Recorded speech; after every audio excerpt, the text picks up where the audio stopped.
starting now. Welcome, everybody. This is our first virtual secretaries meeting.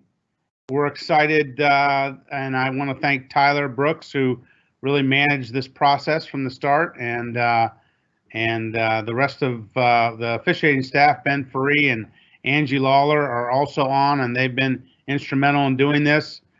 They just have me here to talk, so that's the unfortunate part for all of you. Thanks a lot for coming on and being flexible with this. It's been a crazy year. Let me first say that don't worry about your attendance on this. We've got that covered, and you'll be fine. I know you're all kind of sticklers on the attendance end, but you'll be fine there, and so it'll be just fine. Let's talk agenda-wise. Let's talk update on the pandemic effects of the OHSAA. This is one effect of that, having this meeting virtual. Part of this meeting being virtual, if you have a question or you need to have your question asked, use the chat function. If you go to the bar and click on it, you'll see the chat function, and you can ask your question there, and we will be happy to answer it. So we're pretty excited. We've got over 90 attendees today, so thanks everybody for jumping on. All right, let's talk about, get through this agenda, update on pandemic effects on the OHSAA. You know, you guys, most of us, I think I can read, and we read the papers and we listen to the news and we see what's going on. Everybody knows what's going on. It's been a brutal year. I was standing on the floor of St. John Arena watching teams warm up when we closed stuff down. It was postponed. We tried to form some plans. It didn't work out. We formed probably 3 or 4 different plans for spring, and that didn't work out. And so it's been crazy. We are heavily vested in planning for fall sports. We feel good about that right now, but again, we have to follow directives from our state government. We do not have an officiating intern. Part of the cuts that are out there, one was all part-time staff. So our officiating intern, we don't have one, and that's going to take some issues. And if you talk to your members, that's a delay in answering some questions sometimes, because they're all coming, especially on renewals, are almost all going to Ben. We're pitching in. I even helped today on some. So it's been a difficult time. In our office, we have several staff vacancies. We do also have our senior staff pay was reduced. We reduced the pay by 20% of all of our DODs. We're trying to get through this pandemic and still be afloat at the end. So it's been difficult, to say the least. One of the things that we've done is to change the renewal model for this year, and that's actually been a good thing for us. Instead of going June 1 to June 30 and then going late fee for fall to July 15th, and then late fee in the month of until September 30th, and for winter, and then a late fee to December 31st for spring, we changed that. We're going June 15th to July 15th for fall, no late fee. And then we're going until September 30th for winter sports, no late fee, and December 31st for spring sports, no late fee. And we did that because of the uncertainty. And we feel for officials saying, I don't know if I want to renew or not. I don't know if there's going to be sports. So we're give them more time. That's the bottom line, and that was important for us to do. So that's kind of the nutshell version of the update. Outlook for 2021 season. Again, decision making as it relates to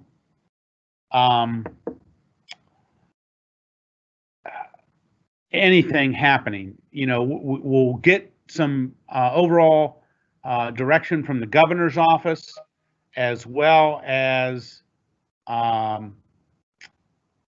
from the state health organization, and realize that a lot of this stuff, the governor's office is saying that they're putting on the local health organizations. So it's going to be different in different areas.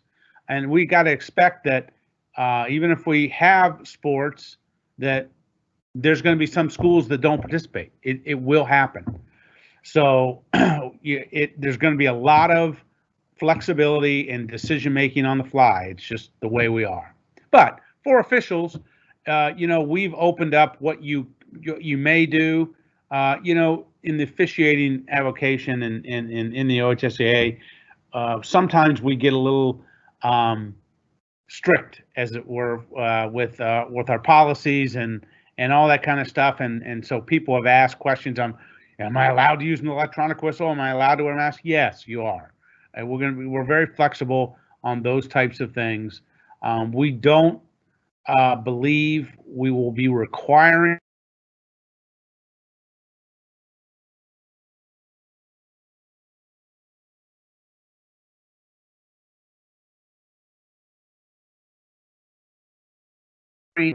involved in the game and moving and running. Masks may not be the best thing, but you certainly may wear them. You may use an electronic whistle.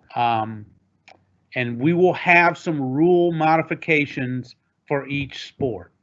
It will happen. We've already gotten some from the National Federation, suggestions, guidelines. We're refining what we want to use, and we will get those out sport by sport to those sport officials and to our schools, sport by sport, when it's all said and done. And that will come, obviously, within the next month. It will come.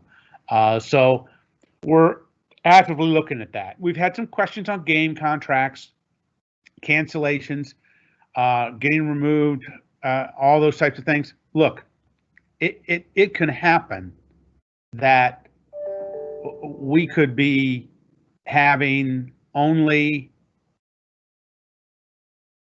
6 football games regular season. Who knows? We don't know. Right now, we're planning on August 1st start and a season, but we don't know what changes would happen. So it's those types of things that we're all going to be flexible on. I've already had officials contact me and say, I'm not sure I'm comfortable working, but I have contracts. Am I going to be held liable? No, you're not. We are flexible on this. This is a pandemic. This is not something that I just don't feel like working.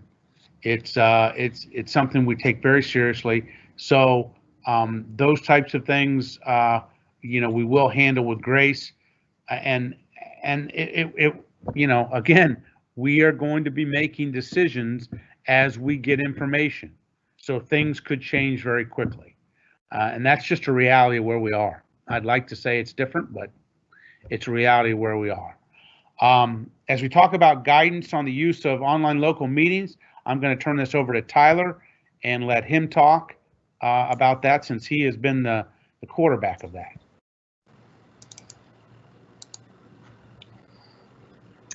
Hello, everyone. I apologize if there's any bumps in the road here. As Bo mentioned, this is our first foray into the online meeting platform using this Microsoft Teams. I hope it works well for you, and I look for continued use with Microsoft Teams. On that subject, I'm sorry to interrupt, Tyler. I need to interrupt for a second.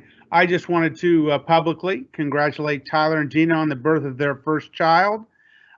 Just about 10 days ago? 2 12 weeks as of 2 weeks. 4:30 this afternoon. There you go. See, I'm right on top of it. Thank you. And Ben Faree on the birth of their second child about a month ago. Thank you, Bo. If Ben and I look a little different or a little saggy-eyed this summer or a little sluggish in responding, I think everyone understands why. But no, it's been a great experience so far, and thank you. So as the spring rolled along, I was getting communicated with by all the secretaries, especially of fall sports, saying, hey, we're having trouble booking our facility space, or our facility space is allowing us to book, but we can only accommodate half of what our normal meeting space would be given social distancing and things of that sort. And then some just said some of our members just flat out don't feel safe meeting in an enclosed space for 90 minutes, 4 or 6 times this year. So everyone was really understanding of that. And, what we didn't want to do was to say, we'll figure it out to do it, or you're just not gonna, there's not going to be any officials education this year. That wasn't an option. So we had some really good conversations with our internal staff on some abilities that MyOSHA has.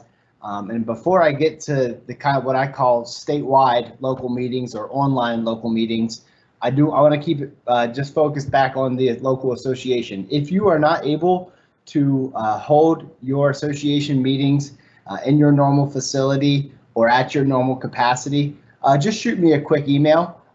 As Bo mentioned, I am on paternity leave, kind of partial paternity leave, probably through the next couple of weeks, but I do want to kind of keep a running tally of associations that are having issues booking their facility spaces. So please just send me a quick note so I can keep track of that. If your association has the ability to conduct an online local meeting, that is going to be permitted throughout this year, certainly the fall, and almost certainly for winter and spring if needed.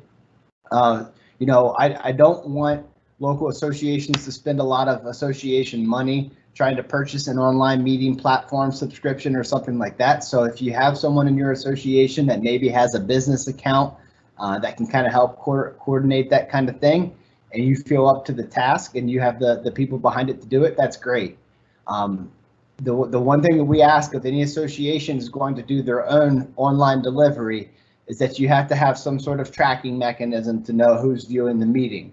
If you spend any time trying to research, there's a million ways to play a video on the internet for free for your membership.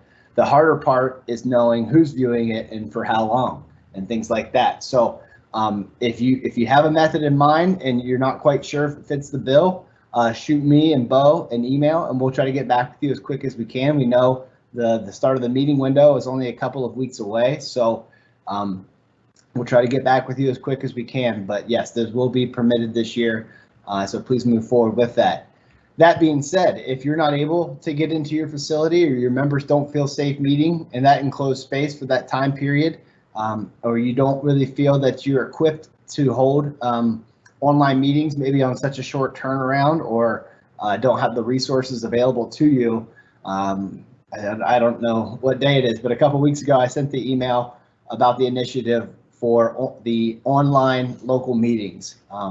This was something after I discovered that MyOSHA had a feature where we could post recorded videos and we could track the attendance with those videos. I had some dialogue with our DODs in each fall sport. Any cross-country associations, we're still assessing that need with Dale Gabor.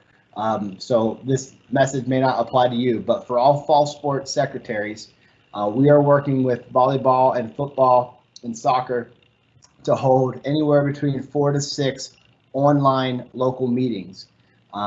These are going to be rolled out on a time period, probably made available for 7 days or so. And then once that 7-day period is ended, we're going to cut off that meeting. So we just upload credit once. We'd love to leave all 4 or 5 meetings up all fall long for people to view for continuing education. But the trouble is crediting. It's not an automatic crediting feature like the state rules meeting is in MyOSHA. This is a different feature. We will send instructions directly to you guys, and gals and the officials directly on how to access them, but it does not credit automatically. So with that drawback, we have to be able to move these along in a manageable capacity. So again, we will be sending additional details. The secretaries, you will not have to do anything to credit your association members. If they attend one of our online local meetings, it will be just like if they went to the neighboring counties association and got a meeting credit. You know, maybe you've held 2 meetings so far this year, but when you go to Myosha, you see they have 3 local meeting credits. So you will not need to take any action on this other than just as you've done in all the other past years, just monitoring your local association attendance for your membership. I'm sure there'll be a lot of questions along the way, but I mean, that being said, a lot of the questions I've gotten is, do we have to hold 6 meetings now? No, this year you do not need to. We're in a pandemic. We're all going to make the best of it. For fall sports, you know, we're going to be able to provide that online education for the officials. Winter and spring sports, I'm expecting that we will need to use this program for the winter and spring sports seasons, but we just wanted to do this test run with the fall sports. So as of July 6th, please try to continue to schedule and plan your normal association meetings as you would every other year. And again, keep me updated if you're having trouble booking your facility space or if you're getting feedback from a sizable portion of your membership that they just don't feel comfortable doing that and are concerned about getting their meeting requirements in. So keep that line of dialogue open with me.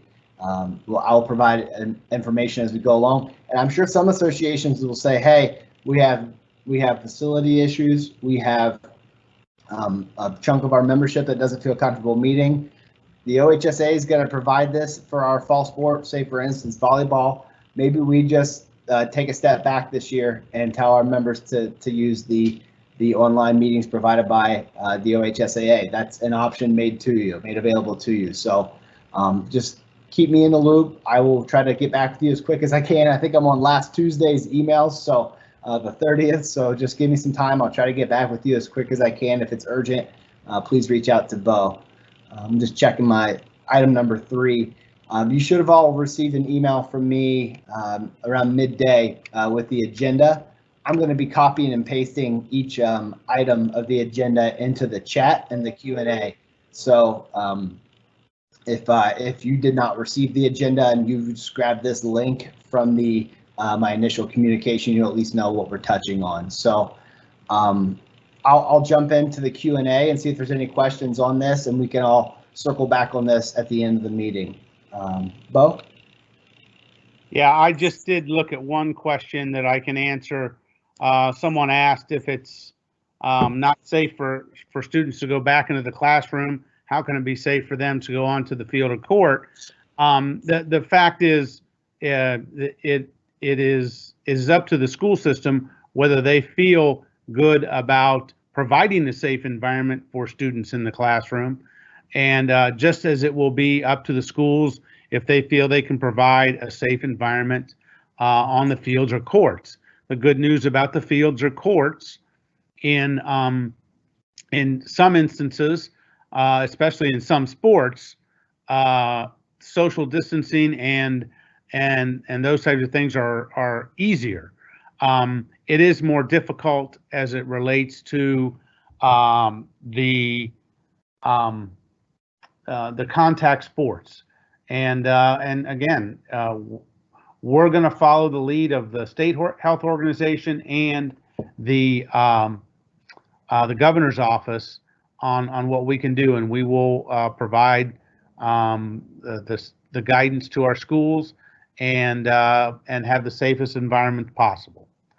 Number 4 on the agenda, this is changing terminology that we've really started, but I want to kind of re-emphasize is, our requirements for keeping your certification year to year are really for educational credits.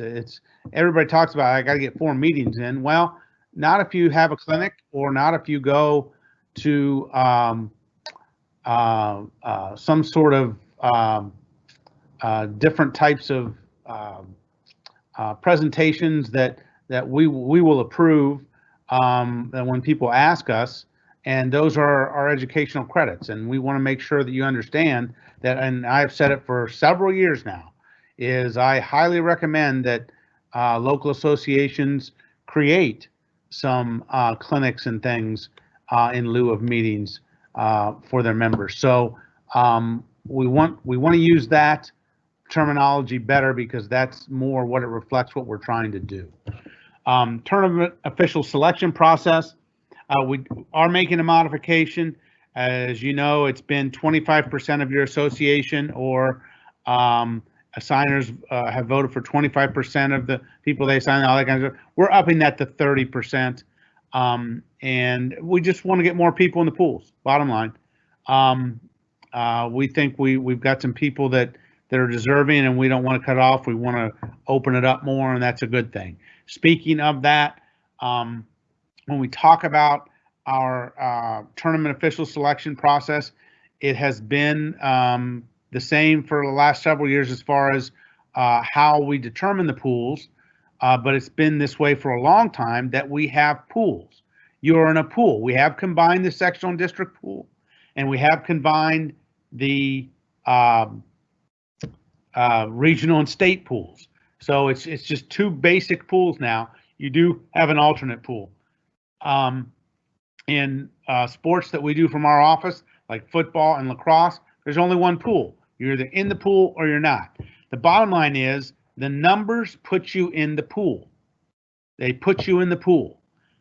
Then there are people that select officials for games. Now, the ones that we've worked very hard on in the last several years is our sectional and district assigning, because it affects the most officials. And we've put our philosophy out there that we need more officials working games than few officials working a lot of games. We want more officials working fewer games. And we have really had a lot of success in our districts. The Southwest District hired assigners for all their sports. The Southeast District made a 42% jump in the number of officials they assigned this last year in basketball. The Central District has led the way on that. The Northeast District does a phenomenal job of that, and the Northwest is working hard as well. And so we are seeing a lot of success, and it all comes down to those people who are making the assignments having knowledge of the officials in their district. That's what's critical. So our district boards are getting better and better. It's a process. We will continue to get better, but that is the same process we have always had. Mr. Brooks wants to enter in before I go to number 6. Go ahead, Tyler. Thanks, Bo. I'm going to leave Bo's beautiful face on there for everyone to view while I speak. It's just simpler on my end. Got a few questions here in the Q&A that I wanted to answer before we moved on too far. One question was really good about should we, will the local secretary handbook be edited or updated this year? I'll say tentatively yes. That kind of feeds back into number 1, that we don't currently have an officiating intern, and with my partial paternity leave, some of the things that normally get done in this period of time are just not going to happen on that same timeline. So if you see something that you are afraid is outdated or may not be current, please just send me an email, and I'll let you know if that's still current practice. But yeah, it is my intent to update that secretary handbook. But again, on the not having our officiating intern during this time period, request for meritorious awards. We had always asked that you submit those 2 weeks in advance. That's never as important as it is now, as that is a duty that I had normally passed off onto the intern. So please get those in as timely as possible, as far in advance as possible, and we'll try to get those out to you in time for your presentation date. Another good question regarding association dues. In light of the uncertainty of the season, I'll make my comment, and then Bo, if you want to comment, you can too. Do you feel that you should charge association dues? I think that probably is best answered is your association operating on a pretty typical year? Are you providing, in-person education, or access to online meetings through your association and providing a banquet, whatever you normally use your dues for, if you're still providing those services, if that's going to come out on the other end, then I would say yes. If you're kind of going to put yourselves on a shelf for a year and there's not any benefit to collecting those dues and you don't have any expenses for the association that year, my opinion would be no, do not collect them. So, Bo, do you have any thoughts on that? Yeah, it really does depend on are you providing services? The bottom line, and there's a lot of services, whether it's during the upgrade process. Some of you are working closely with your schools, and it's just, again, as Tyler said it best, if you're providing the services you usually provide, then yes, I would charge dues. Okay. Last question from the Q&A. I'll publish it. And this is one that's always up for discussion, but someone asked if there was a recommendation for a good online app for online meeting delivery. There's a million ways to show video, especially, live video versus recorded video. I would say, cheaper the better, but you don't want to be using all of your association funds on something that is maybe only needed for a couple months or may just not be economically feasible for your association. So free video platforms like Google Drive and YouTube. I mean, there's a million ways to play a video, but to do live video and to track attendees is almost always going to require a paid subscription. I would reach out to you within your association to say, do we have any professionals in this association that have a meeting platform they use for their professional job? And would it potentially be able to be used for your local association? You may find that, somebody has a business and they're using it daily and they would be happy to lend that use out for the association, or you may find it's just not simply cost feasible to provide an online live meeting platform and have an attendance tracking feature. So this is Microsoft Teams. This was available to us as part of an organization, as we were already Microsoft users for our business suite. So this was not an additional cost to us, and that is why we use Microsoft Teams. So I know that wasn't the best answer, or probably the firmest answer that you're looking for. One second, I'm going to add myself to the video. The firmest answer you're looking for, but I'm sorry, I took you off, Bo. But it's fluid. There's a lot of video platforms, and the best ones cost money, and a lot of those are not feasible for our regular associations who have minimal dues, because this isn't an expense that they've needed in years past. I'll kick it back over to you, Bo. If you want to jump back into the agenda, we'll dive into the Q&A. Number 6, discussion on appropriate, inappropriate discussions. We sent out an email on October 15th, 2019 on this subject. And, when the lawyers got done with it, it wasn't very direct. So we wanted to reiterate some of the things. The bottom line is this. We really had more than we should have complaints on officials making comments at games, whether it was about fellow officials, student athletes, or coaches, about their gender, ethnicity, physical appearance, any of those things. People, we are professionals. When you're in the professional setting, act like it. If you don't, there will be repercussions. There have been on the ones we've had. But it is, and I'm telling you, if you witness it, we want to know about it. It's inappropriate. And so you need to talk to your membership about this. In this day and age, people record and take pictures of what's out there. So, you need to be professional, bottom line. Number 7. The other thing that I think we do, our recruiting efforts in our associations and in our areas, and our associations are very welcoming, and we need to be and continue to be leaders in this. We want to encourage the diversity of our membership, young, old, different races, genders, all of that, we're welcoming environments. I say this all the time, and we have a couple of, we've gone through a lot this last year, and we have some financial consultants and some things, and when I talk about the officiating community, and they'll say, well, can we do this? Can we do that? And I said, you don't understand the officiating community. They're the most giving people I've ever been around.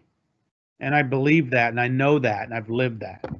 So I want to thank you for what you are doing, and I want to ask you to continue to do it. And have conversations with your members that are assigners and your schools to make sure that your membership all the way through, young, old, different races, different genders, are getting an opportunity to officiate. And thank you for that.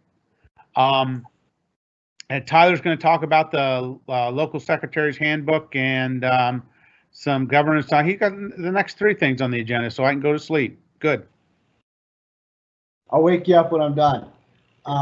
Number 8, since we're all sitting on a computer here, for the new secretaries or ones that may just not be familiar with it, go ahead and open a web browser and go to ohsaa.org.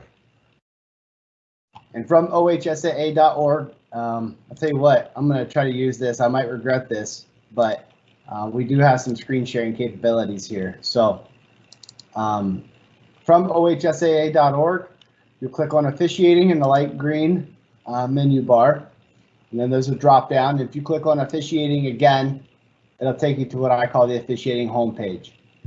On the left side under resources are the two really important ones: Handbook for Officials and Local Secretary Handbook.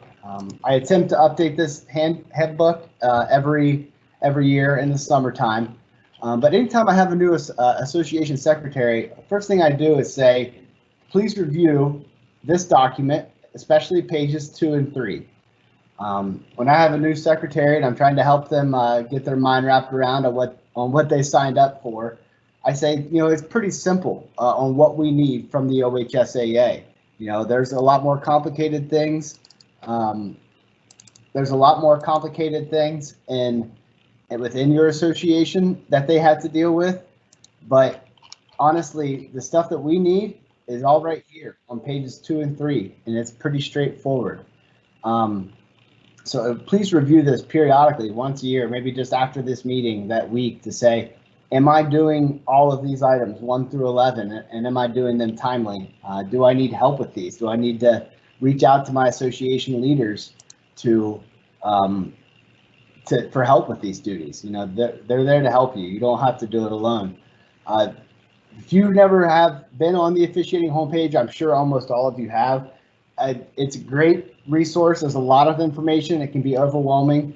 I'm sure Ben would love if I showed everyone this page called Become an Official. If you see here, items 1 through 8 outlines all the various scenarios for a new official, an experienced official, an inactive official.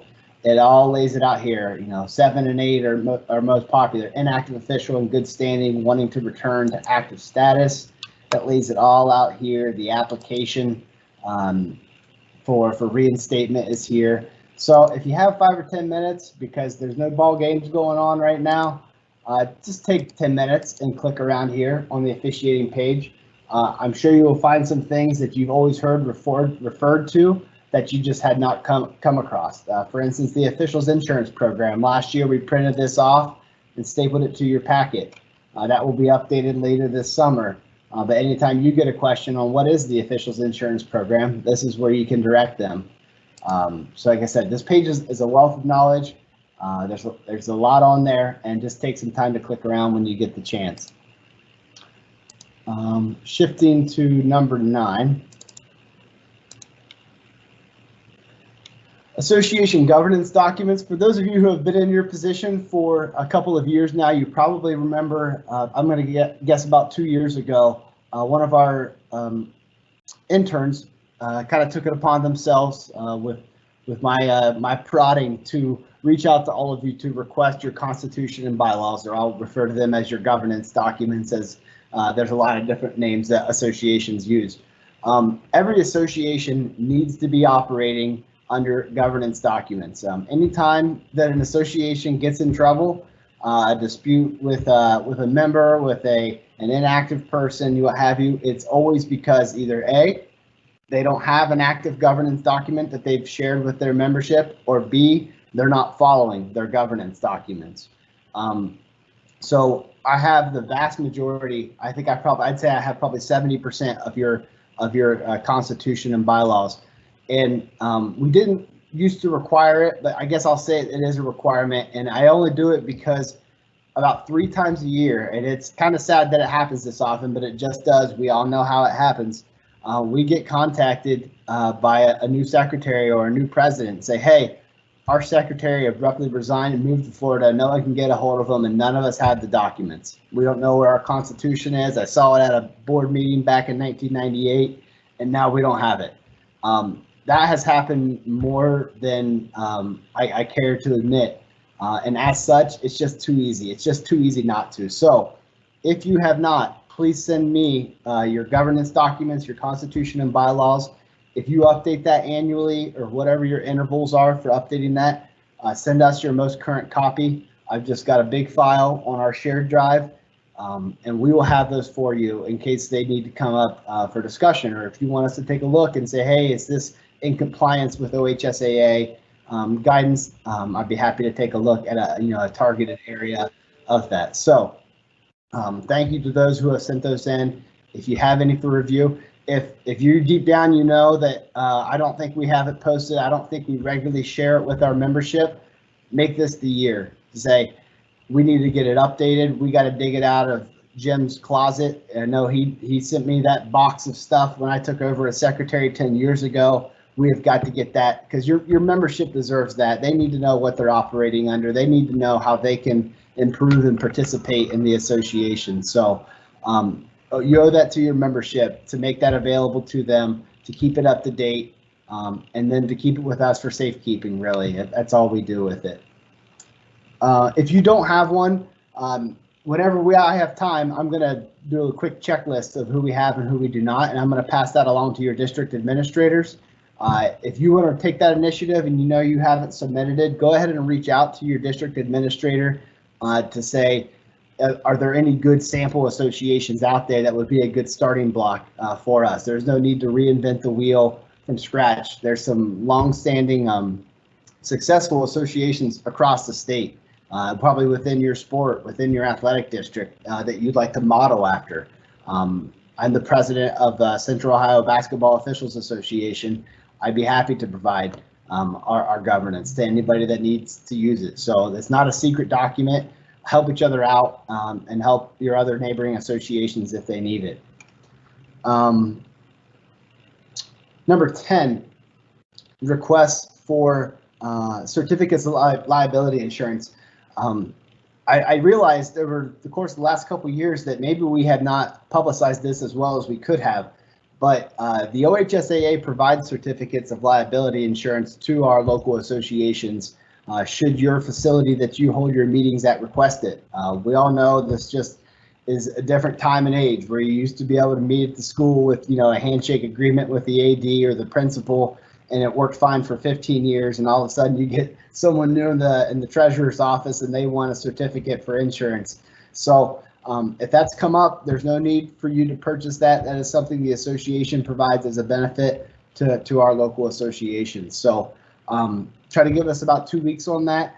On the agenda, you'll see the information that we request, the association name, facility name, physical address, and the meeting dates, and give us a couple weeks on that. And our accounting office will provide that to you as quickly as they can. I don't know how much a policy is, but you do not need to purchase it. We provide that for you. And with that, I'm going to kick it over to Ben for item number 11. 1 second.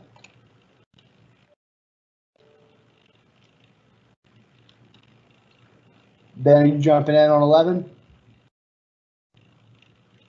Or Bo, do you want to take it first and let Ben provide comments?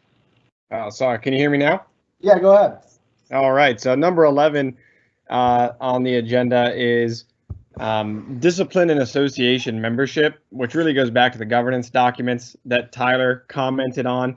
It comes up multiple times a year where an association has an issue with a member that they want to handle in-house. Maybe they're disruptive at meetings. Maybe they have done something unethical, might be a violation of the OHSAA handbook as well, and they want to remove that official from their association.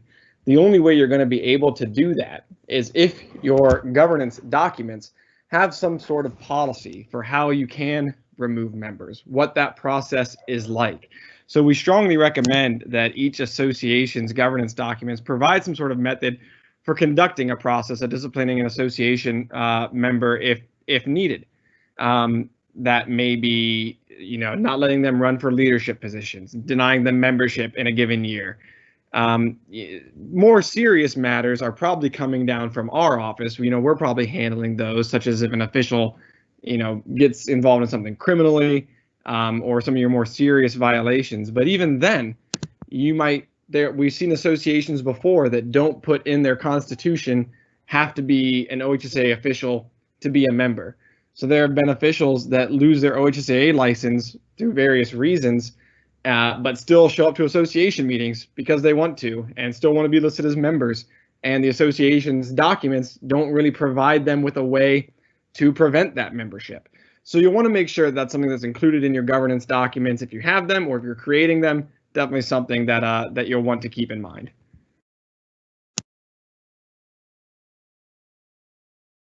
Thank you, Ben.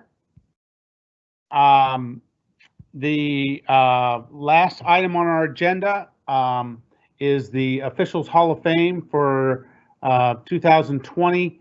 Our Hall of Fame banquet was canceled. We did have a Hall of Fame class. What we have done is that class, those inductees will be inducted in 2021, and we will not have a 2021 class. So the Hall of Fame committee got together and felt that that was the best way to do that, and the like. I know Tyler has some Q&As, but I've got one that I forgot to put in here.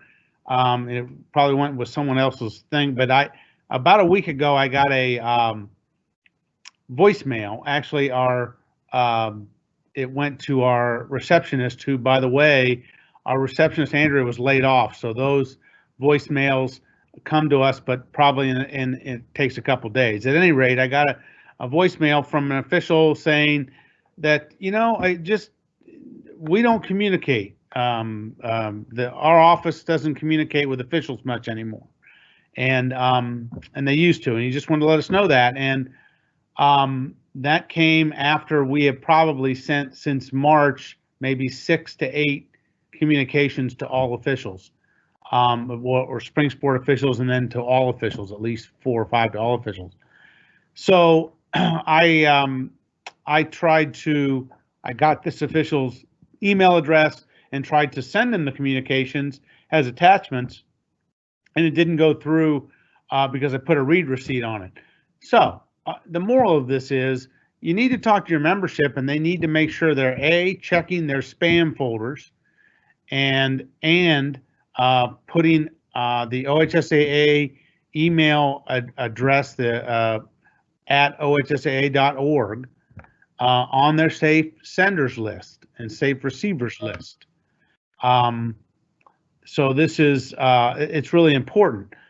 Also, you can tell them, well, gosh, what did I miss and how do I get them? They're also on our website under the officiating page. is all of our communications that we've sent out, we post on there also. So that being said, you know, we want our officials to get our communications, and it's frustrating for them and for us when they don't, because there's important information in there. So I'll let Tyler talk about some of our questions. Thank you, Bo. I'll get Bo's face off the screen here in just a second. I'm going to jump back onto ohsaa.org. I wanted to show you all a new page that we created recently that houses all of the emails that we send to officials. We found ourselves having to dig up and refer to a lot of past emails. So this spring, from the officiating homepage under current officials resources, there's a link that says emails to officials. If you click on that, this is going to be a running list of the email blasts that we have sent to officials. Really important information that you know that they've received. If it's there, it's a blast that every active official received.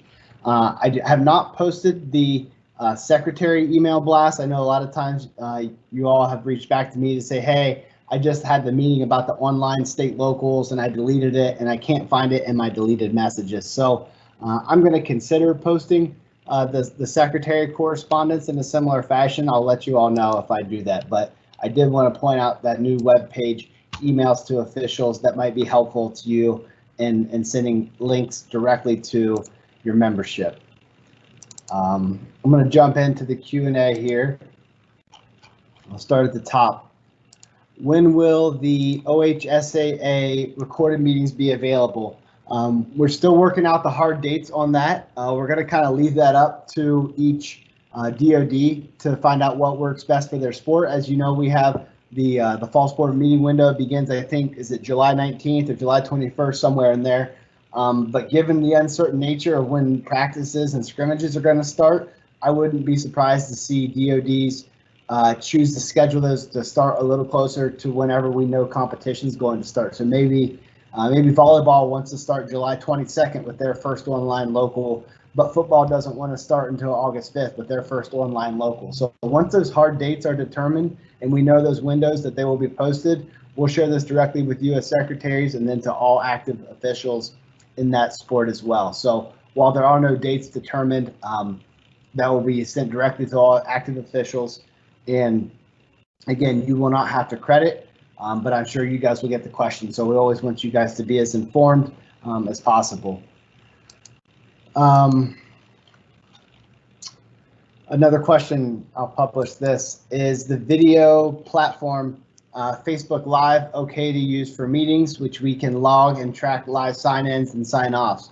Yes, I'm somewhat familiar with Facebook Live. What I'm not sure if Facebook Live can do, if someone's used it, feel free to shoot something into the Q&A. But a good meeting on a good online delivery platform will allow you to do screen sharing like I was doing with the web browser, where you can show video and it's not just your webcam, looking at the presenter speaking to the officials. That's a great first step. So if Facebook Live has the ability to do any kind of screen sharing where they can show you PowerPoint slides, resources, video clips, etc., that would be a fantastic and free platform to use. I'm not familiar with their reporting. And again, we're not going to be real nitty gritty with the tracking of attendance, but to record a video and just put it on YouTube and see you have 30 views and assume it was 30 association members, we would need something more than that. I hope you all understand what we're talking about. Just finding that threshold to keep membership accountable and being able to track that and keep the honest people honest, which is all we ever really tried to do. But if someone is more experienced with Facebook Live, shoot me a quick email. And if we find some really nice features in that, maybe I'll send out a message to all secretaries. Let's see here, 6:35 p.m. from George. 1 second.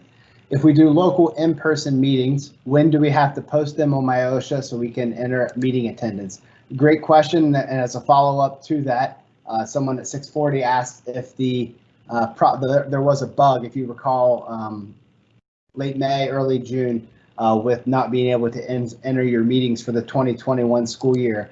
That has been fixed, so you can enter your fall sport, well, any sport season meetings right now. So feel free to do that. If you have any issues with that, please send me an email. But we have been told by our programmer that bug is fixed. I'm sorry. I think I told everybody that I would let you all know when that bug was fixed, so you get the meetings posted in my Ohsaa. So my apologies for that oversight. Let's see, from Greg. Are the OHSAA online local meetings going to be a reality, or still in the we don't know if we can do this yet? I'll tell you guys, today about the last 50 minutes have been a big positive. We've done some testing in office between staff as we're all working remotely. And it's been this Teams platform has been really good, but I'm confident we can do it, Greg. So if we're asking, am I more or less confident than when I sent the initial email discussing the online kind of statewide OHSAA provided local meetings, I would say more confident. So I would plan on it. When we get the hard dates of the rollout sport by sport, is probably going to be the first time we send the email blast directly to all of the officials. You can share that information with whoever you'd like to, but we're not going to share that with, 7,000 fall sport officials until we have more of the hard details. If we can send that one email with the links for the sport and the dates they'll be available, I think that's a lot better than sending 2-week updates with just bits of information. So feel free to share that with your membership as you need to, especially if you're one of those associations that are having issues getting your facilities booked. Let's see. Another question, maybe we'll wrap this meeting in the way that we opened it. We're not tracking attendance in the traditional sense. Many of you, this might have been your first time using Microsoft Teams. If it is, you saw when you click the link to attend, you had 2 options in that browser. One, you could download the desktop Teams app, which this is awesome. We have 125 secretaries on here. We only have about 290, 280 statewide. So for all of you to make this jump and to use this new platform on the very first go around is very encouraging to us. So thank you for being so adaptable and willing to try new things as we're all going to have to do during this crazy time. So for those of you who downloaded the Teams app and created an account, I'll get that in a report. For those of you who needed to view it in your web browser, totally fine for this purpose.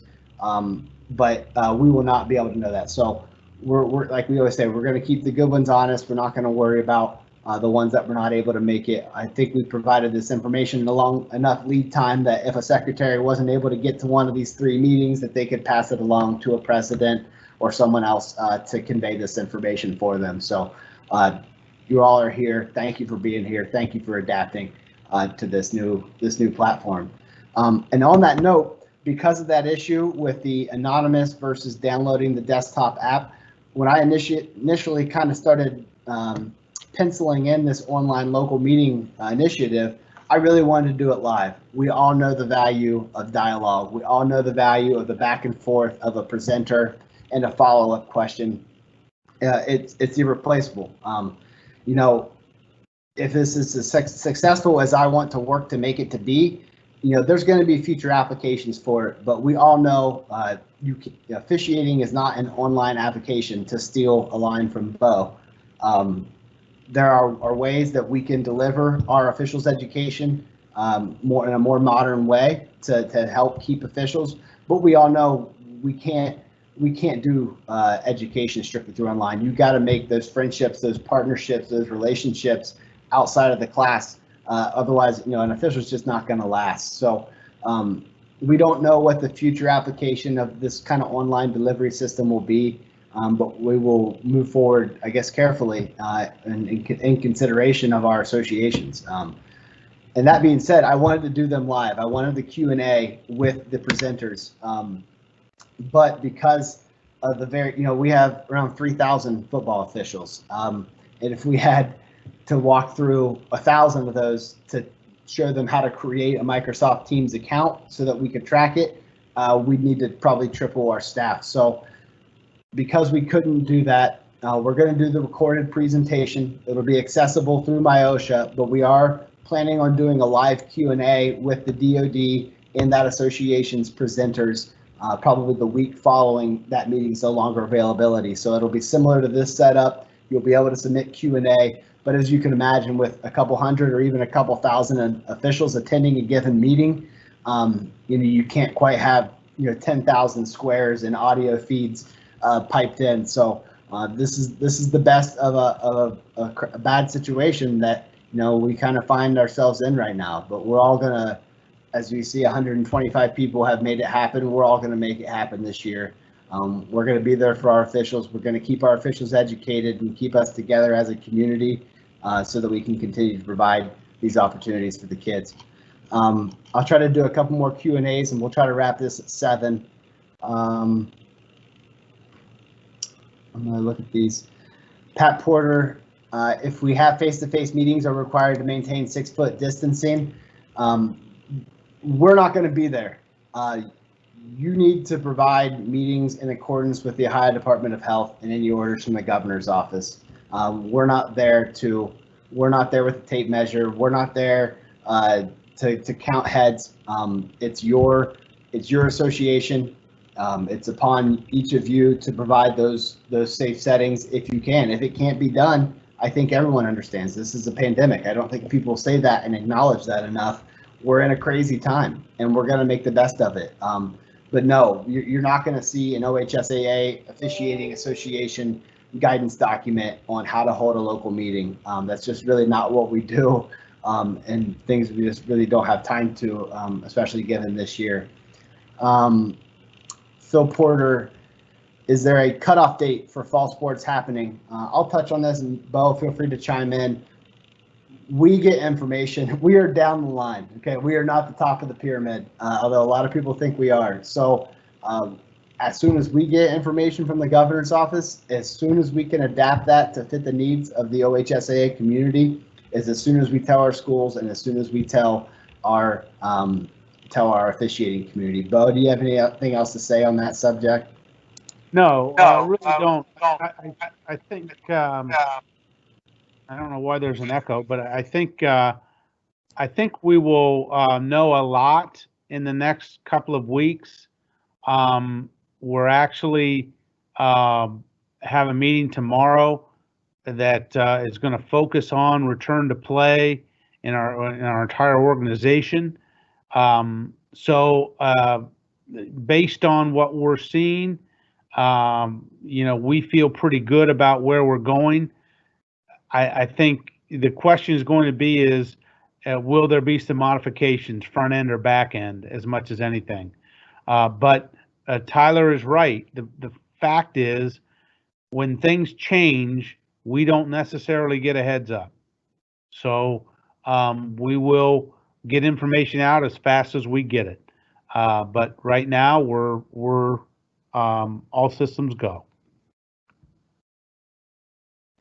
All right, just 2 more here in the Q&A.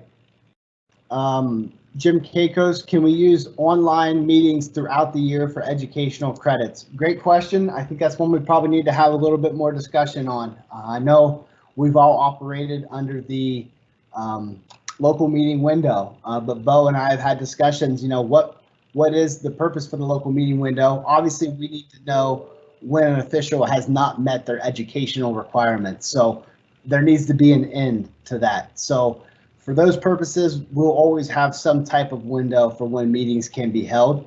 If you have a proposal in mind for wanting to do some sort of online education outside of the traditional meeting window for your sports season, just send a proposal email to Bo and I, and we'll give you some feedback. It might be something we can say yes easily to, or something we need to work through, or something that just won't flat out work. Another one here from Jody. The problem with entering meetings in OHSAA is you have to include a location. If we were doing a virtual meeting, there is no place to put a link instead of an address. That's a great question, or a great point. Angie and I will take note of that and see if that is a programming change that we can make to at least allow the option for the location to say virtual or online, something to that effect. And if that is selected, to maybe provide a text box with a hyperlink. Obviously, that will show up to everybody that is searching for local meetings in my Ohsaa. That's not a bad thing, but that's a great point, Jody. So if you need to put in your local meetings for now, I would just create a location that says online or TBD. You know, get your dates and times in there, and keep that vague until you can remove that placeholder. But we'll take a note of that and talk with our programmer to see if we can get some change in functionality in my Ohsaa. A lot of that doesn't happen quickly, so we will try to adapt that as quickly as we can. A couple of these other ones have already been covered. One for Bo, and then Bo, if you want to send us on home, since we're all got a short drive. Greg asked, will the officials who had state assignments for a winter or spring sport, say 2020 basketball, will they maintain that assignment for 2021 tournament? We're going to give every consideration for that. You know, if I say, yes, everyone's going to have it, and then something happens and somebody's not on there, I don't want that to be taken in the wrong context. We have people that you know may not be officiating high school this year, and they had an assignment in 20. Those types of things we have to keep in consideration. So for the most part, I think you'll see the ones that had those assignments will have them in 2021. I had one other, Angie just responded to a really good question in the Q&A. I'll try to summarize it. There was a question about the football crew having a full 10-week schedule. So this bleeds into a larger conversation on tournament eligibility, officiating requirements if the season is modified. Bo, can you touch on that? If you required 8 varsity games and it's only a 6-week season, obviously we need to change some things. Right. We have the same thing with teams in football. Teams are required in our Harbin reign to have 8 games. If that doesn't happen, that it doesn't happen. It's just the way it is. If officials are supposed to have 8, if we have less than that, then that requirement's just not going to be there. We're going to have a lot of flexibility on that if the season is short. If the season's shortened, bottom line is those types of requirements are thrown out the door. Okay, Bo. There's 1 or 2 others in here, but they can be addressed offline. Okay. So if you want to send us home. Well, everybody, thanks for being on this. We're right at an hour, a little bit more, and we wanted to be an hour. We didn't want to take any more of your time than that. Thank you very much for being on this, and I hope you are all safe where you are, and we look forward to having you back on the courts and fields. Thanks a lot.